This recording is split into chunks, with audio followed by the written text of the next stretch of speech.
us come together with our hands to our heart, or you can place your hand one on top of the other in front of your chest and press and lift your heart up into your thumbs or your palms and allow the eyes to close and drop your head toward your sacred center. And take a moment to feel. Take a very deep breath in and feel your chest rise. And exhale and feel your breath release.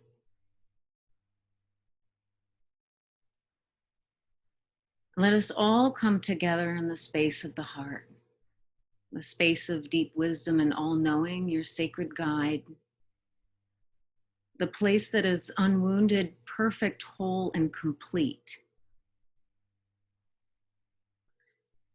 And we return to this place to unify with nature, with intuition, with growth, with healing, and our space of love, compassion, and inclusivity. We do this to help ourselves out of the nightmares and help others out of the nightmares that we find ourselves in the ups and downs of life. And so with each breath in, begin to use your childlike imagination to feel the breath as it comes in warm, opening the chest, front, back, and the sides.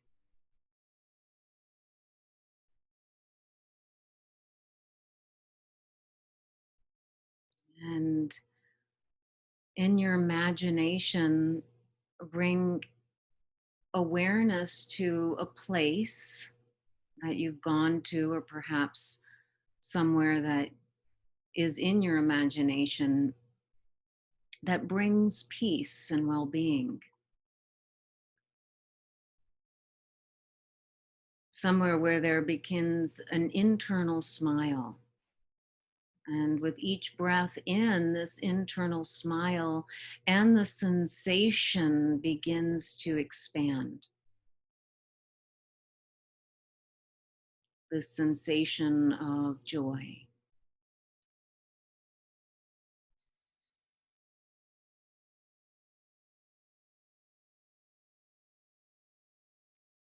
And feel your body begin to pulsate with this rhythm that naturally starts to happen with the expansion of the breath, expansion of the heart, the warmth,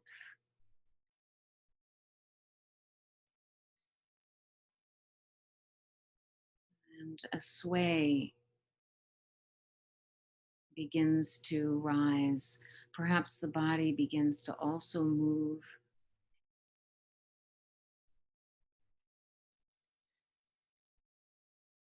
There's an ease as you continue to hold the sensation of joy, of warmth, of expansiveness, of light as we raise the vibration.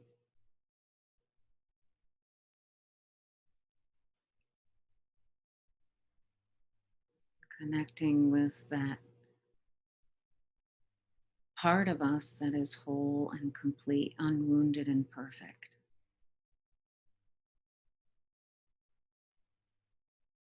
And all your senses pulled in, alive and alert, feeling.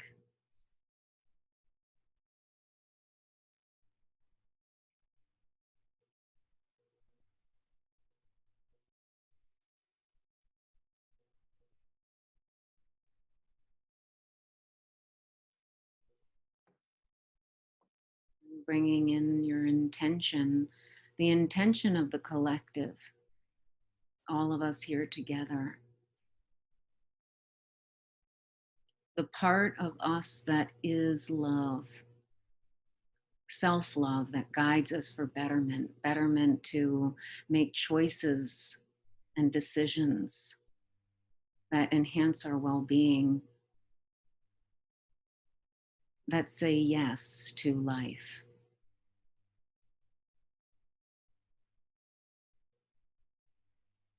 With each breath in, we say yes to life. We say yes to our bodies. We say yes to mental stability, emotional stability. We say yes to spirit and the soul that resides inside of us, that is mere connection to the greater, higher source. With each breath in, the body expands with that life force energy.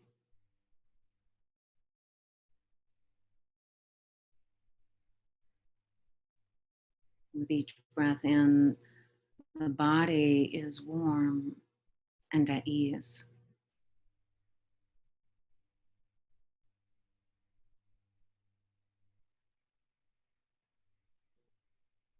As you soften into this expression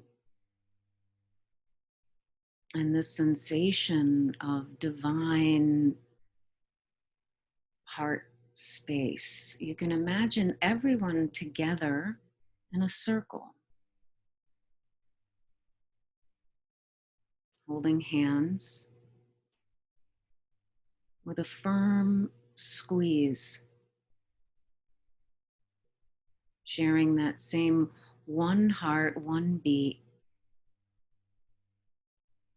and this energy that moves through the palms, tactile, together. All of us saying yes and supporting, as we know well, we cannot do anything alone.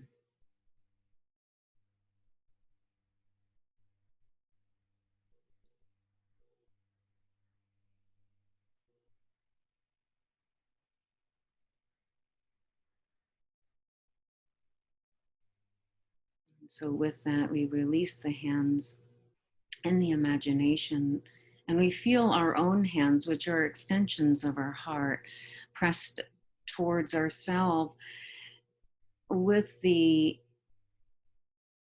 complete awareness that we are giving ourselves that nourishment, and that it is the encouragement of our practices that create that inner strength and reinforce self-love.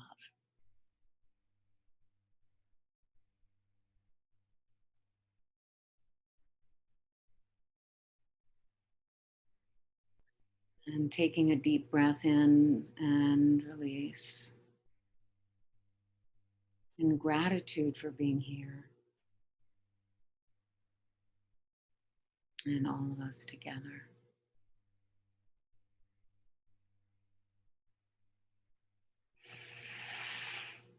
And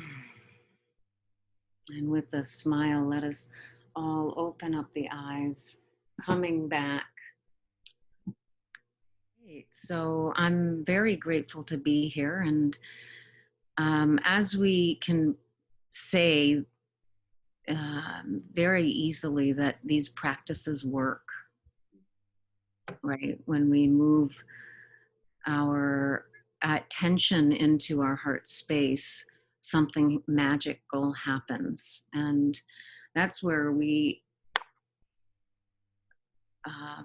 that's where basically we lead a different quality of life. And I know that personally, when I'm not in my heart space and I'm in my mind, that's where things become dangerous. And that's where things usually don't work out the way I'd like to. And that's where suffering starts to happen, and pain and so forth. So, I mean, I could talk, let me just say that I always think like where I have come from and where I am now, what was the big thing? What really made the biggest impact in my life. It wasn't being able to, get off having addictions and things like that. What allowed me to come to a place where I feel situated in myself, confident in myself, have strong, be able to be strong within myself, is a connection to spirit. And this is something that we start with at the heart. And when we have a connection that is outside of us, but is then mirrored within us, then there is a sense of purpose. There's a sense of understanding that we're not alone and that we have that support. And I was thinking, with the quarantine and how so many things have been taken away from us, and that at any moment, everything can completely change, and we can go from having everything secure and stable, right? The illusion of security. And the next day, everything is gone, right? Because I know some people, house is gone, job is gone, uh, pension is gone, everything, major security done, right? And so, what do we have?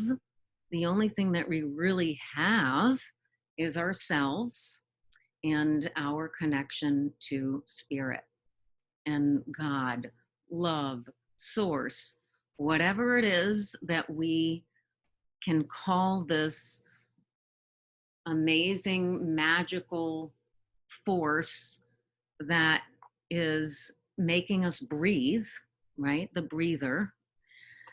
This is absolutely essential. And this is our nature. And I believe through these practices, all these practices that we do, whether it's meditation, running, eating well, um, anything that you're doing is going to lead you in a direction of the light or the dark energy, right? And these are words to explain contraction or expansion, to explain this is feeling good and nourishing, or this is making me feel fearful or contracted or not nourished. This is making me want to externally indulge, or this is making me want to internally indulge. And so when we connect with spirit, we are, and everything that encompasses, then we are going to always feel nourished. And this is something that our bodies are constantly trying to tell us, right? Listening to the language of the body, listening to being outside in nature. And so when we connect with this essence, then we are able to lead a different quality of life. Now, Ayurveda, which is basically harmonizing with nature, it is giving you the tools in which you can make logical choices based on your nature. And so when we have the knowledge, then from there we can make proper choices in order in ways in which we can nourish ourselves. So Ayurveda is the oldest medical healthcare system in the world, and it predates Chinese traditional medicine. And it's a way to take care of your physical body in order for you to basically live longer. And it's that simple. And we live longer in order to basically connect with spirit. That's what we're here for, is to self-realize and to, um, if this is not your what you believe, but it is to burn the karma and to learn and to move from one learning experience to the other.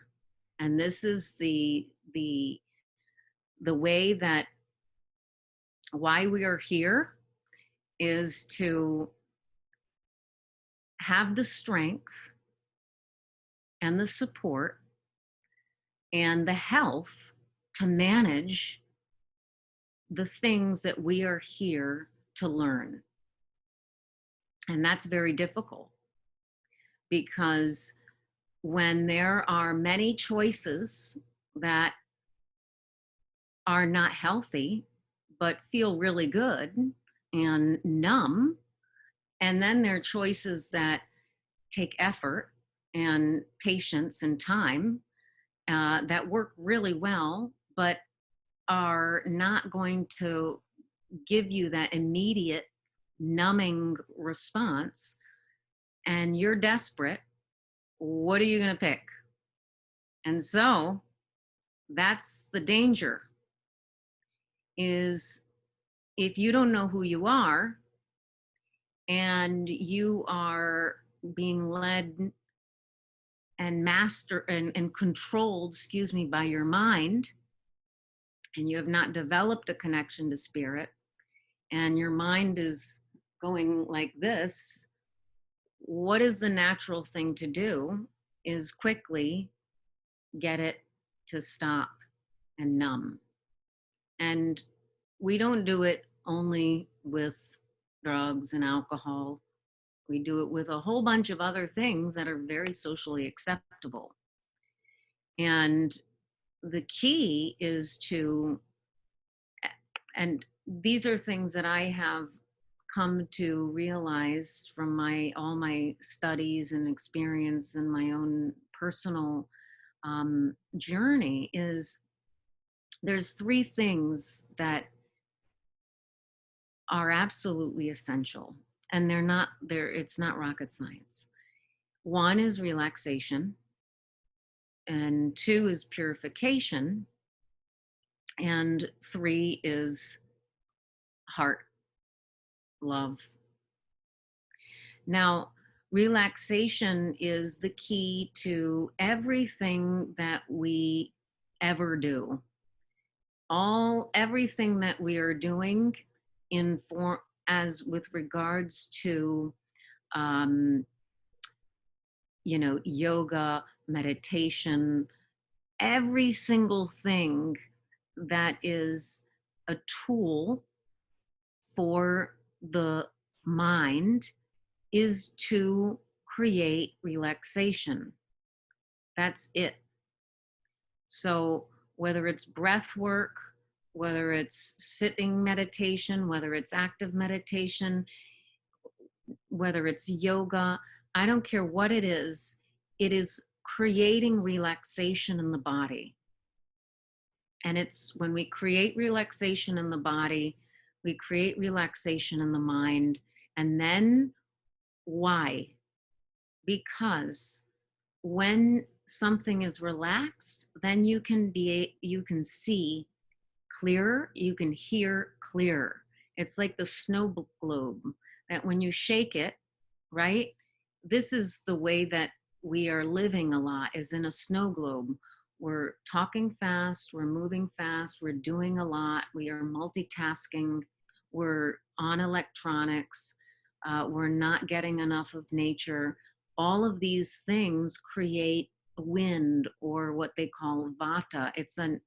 a stimulation of the element of air and space, which we are naturally made of. So the, Ayurveda talks about the elements: ether, air, fire, water, and earth. And these are basically what we're made of. We're made of nature. We come from nature. And so these words are so simple, but they're so profound and they're so logical, right? And so the elements of wind and in air, they increase. And when this increases, what happens when we get scattered and we get we're not relaxed, we cannot focus, we cannot have discernment, we do not have the ability to concentrate and understand. And so things start to miscommunicate. Physically, our cells need to relax to communicate properly. Our organs need to relax to communicate properly and to function together as a whole. So, and our minds, why do people not want to sit in meditation for an hour every day in the morning? Because it is so challenging. Everyone's minds are like, like Ferraris. And so that's why we need relaxation. And you can do that through many different ways. It's very difficult to sit in meditation if your body is not, kind of emptied out a little bit, with you doing physical exercise. That's why they do yoga, is just allow yourself to sit. So you can sit, so you can listen and feel, right? Feeling how you're doing in the morning. What do you want? What do you want to eat? It's not automatic. Just because you had cereal yesterday doesn't mean you have to have cereal today. So we are not automatic, right? We have to understand that every day is completely different, and we're completely different people when we wake up from our bodies that we left horizontal and deconstructed ourselves physically to go in a dream state and connecting with these higher forces as we dive into our subconscious. And then we wake up. We need to remember that we are completely different. So everything is like a clean slate. So we wake up and we do something and to create a whole new thing. So when you wake up in the morning, you should be saying, what am I going to do differently today based on how I feel, right? So relaxation is key to induce that, to create.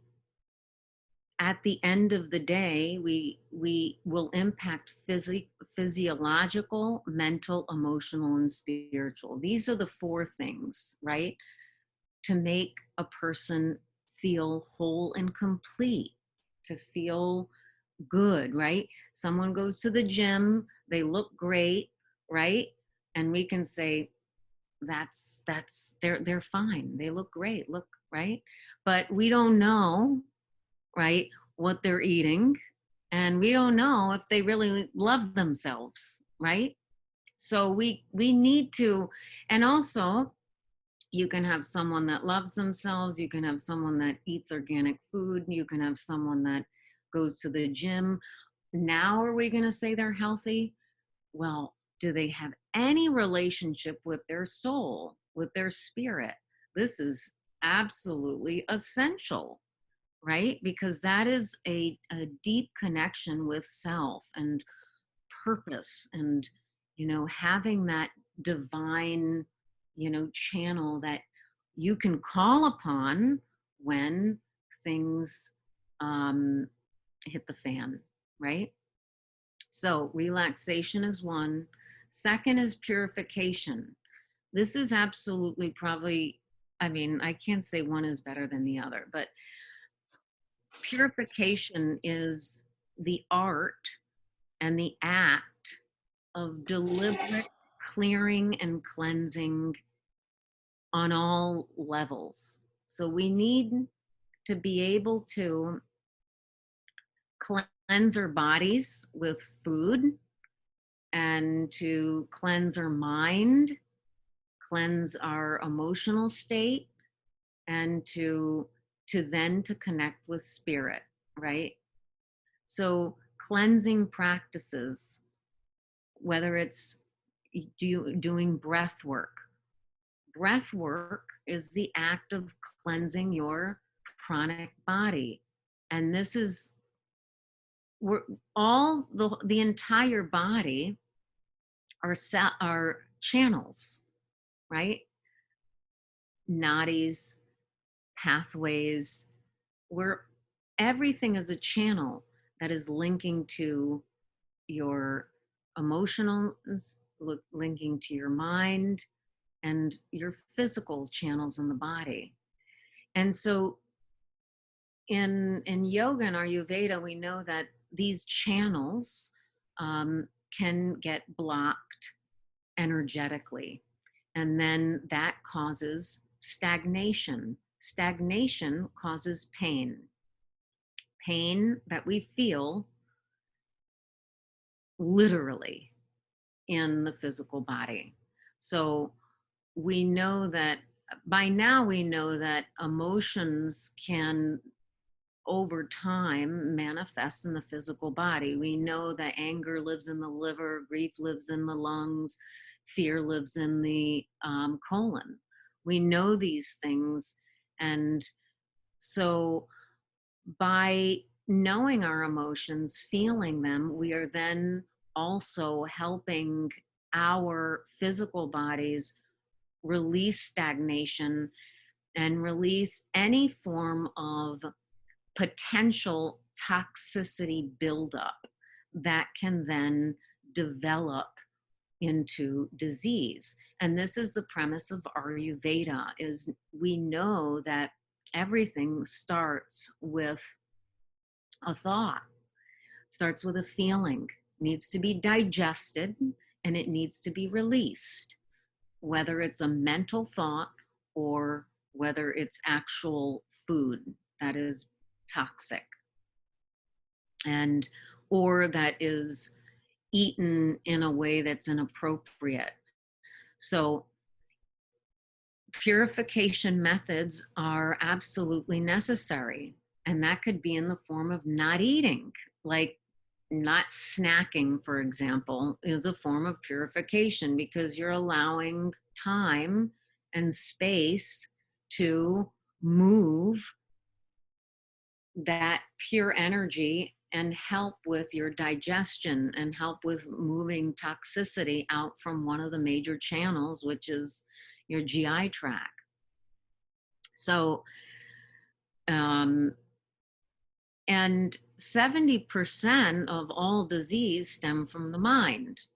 And so what we want is to clear the mind so it isn't cloudy, isn't functioning through negative patterns that will then perpetuate you to choose something that isn't good for you, right? And so the major cause of disease is called pranya parad, which is the crime against wisdom. And I love this because this is the major cause of disease, according to Ayurveda, is doing something that you know isn't good for you, but you do it anyway. So this is, I mean, how many times have we done that today? You know, that's why there's a rule 80-20. We're human, right? So we have to live and understand that we're human and to allow some flexibility in that. We can't be too rigid. We know that, you know, maybe having ice cream at 10 o'clock at night is not the best thing. But if you don't do it all the time, then you can do it. But the thing is that these are the small things that we consider as a precursor to a potential disease. And yes, you're, oh, come on, Sohini, eating ice cream at night. But if you think about all the little things that will create an environment of health and will promote an environment of disease, these are the things that we need to look at. Every little thing, everything that comes in through our senses. The senses are the portals or the gateways to the mind. This is very important. Everything that you bring into your eyes, you listen to, you say, you feel, and you do, those are eating, that is nourishment or toxicity to your mind. And your mind is going to eat that up and decide and create little by little very insidious habits. So the Netflix, the, you know, your friends, you know, whatever it is, you got to be extremely selective. You want to protect your senses like they're your children, because they will start to influence your mind. Your mind is the most important thing, because that usually makes the rational choices. And so, and that will influence your connection and your snap back to your heart. Because who lives in their heart space 100% of the day? Wonderful. I wish I could do this. I try, but it's hard because we have an ego, we have our conditioned mind, and we have our, inner children that are constantly needing to be heard and seen when we don't feel like doing that, right? So that is very important, is to really make sure that you're not overindulging or underindulging your sense organs, which are your eyes, nose, taste, and so forth. And that will influence your mind. And so purifying the body, relaxation, and then the connection to spirit. So connection to spirit is something that we do through meditation, yoga, going outside, breathing in the fresh air. It's anything that is deliberate and intentional that brings us to that special feeling. That special feeling when we know we are connected to something that is unwavering, and something is very steady, and that is that connection, that refuge that we have to that divine source, light, God, whatever it is. It's, we have, this inside of us, and this massive thing that is outside of us. And so we need to always connect to that, because that is our, mother and father, our big support. And that's what has gotten me through a lot. And people, my friends, and it's really people, because there's times where also that I've been in the dark that I can't see. And that's when it's, hitting the abyss and hitting, they call the dark side of the soul. Hopefully no one is in that right now, but if you are, you're in the right place. And so it's up to us to also, stay strong for other people, because, we are that influential. And so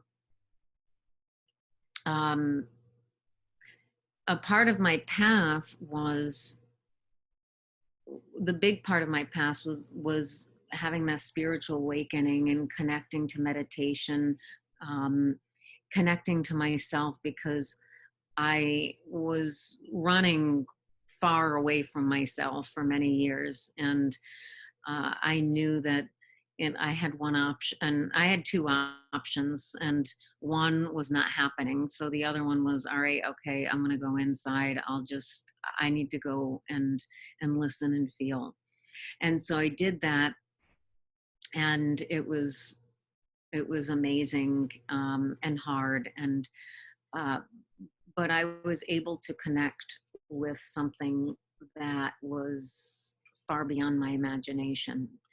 And from there, I got into uh, being able to understand my mind and understand who I was and understand how to deal and cope with the emotions that were running my life, basically. And so once I got a grip and anchored in that, I then needed to have something that I could bring proper health and nourishment to my body. And I was just like, well, I'm not feeling this Western medicine kind of lifestyle here. And the pyramid and this food pyramid and all these fad diets. I'm like, why does have everything have to change every couple years? And it just doesn't, it's not rooted in history, and it's not rooted in, our ancestors, and it just didn't sit right. So I'm like, well, there has to be something out there that is not giving out, pink, white, and blue pills, and just, getting people sicker and so forth.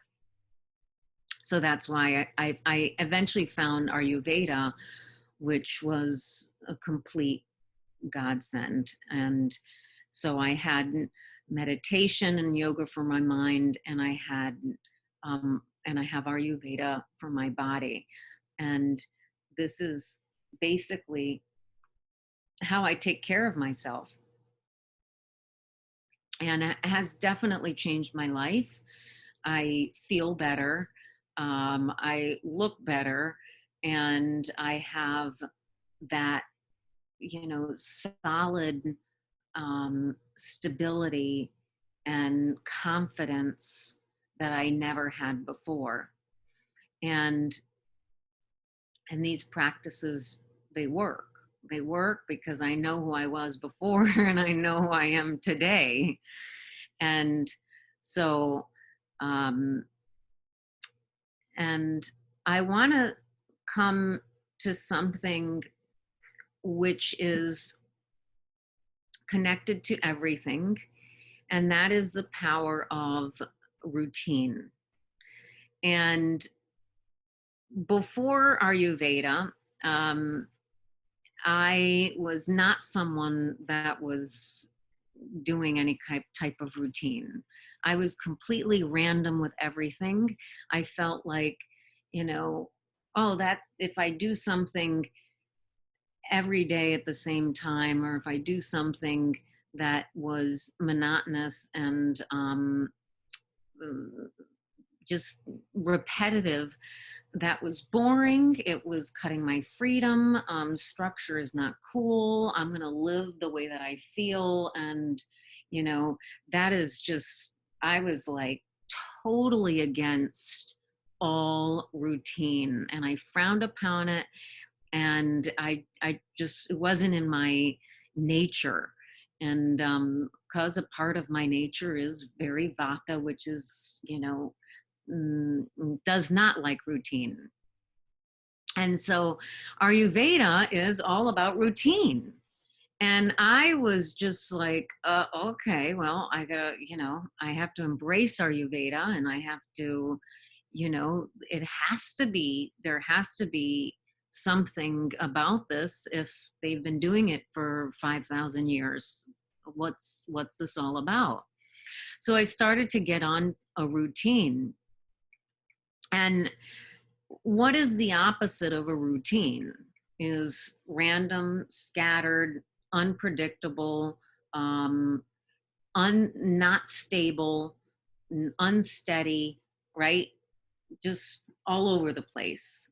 Does that sound like something anyone wants to be? Is unsettled and unstructured and all that jazz, right? Because that will influence the body, it will influence the mind, right? I mean, our cells, if you have unsteadiness in your mind, your pinky finger is going to be unsteady too. You can't separate and localize anything. Your whole body is functioning together as a unit. So um, the purpose of routine is to create steadiness. It's to create predictability, harmony, ease, stability. And what does all that mean? It means relaxation, because when you're in a rhythm, you're in relaxation. And the body, when it's in rhythm, that's its nature, because nature is in rhythm. And so you are linking up with the circadian rhythms, right? And that is the absolute essential way to connect to source and spirit. So I highly recommend a routine of some sort. And it starts when you wake up and it starts when you go to sleep. So waking up every day at the same time, going to bed every day at the same time, eating your food at the same time, and creating those simple predictabilities, because then remember, your body is also getting steady. So if your body's steady, it can poop and eliminate toxins out of your body, and that will make you feel good, right? So that's just one of those things that we want to do, is feel good, eliminate toxins, and so we can connect to a place of heartfelt awareness, expansion, and that will function with the mind. So we go into, what I first said at the beginning, go into love and heart, or we move into fear-based contraction. Those are the two. Everything can be boiled down to these two things, right? Is heart or fear, expansion or contraction. And I know this is a lot of information, that I'm throwing it all in. And but we want to, I want to leave with that, because it is through the routine. That's all we have, really, is today, and and also tomorrow. And let's hopefully all of us will live into a ripe old age. We do that with being deliberate in our routine. So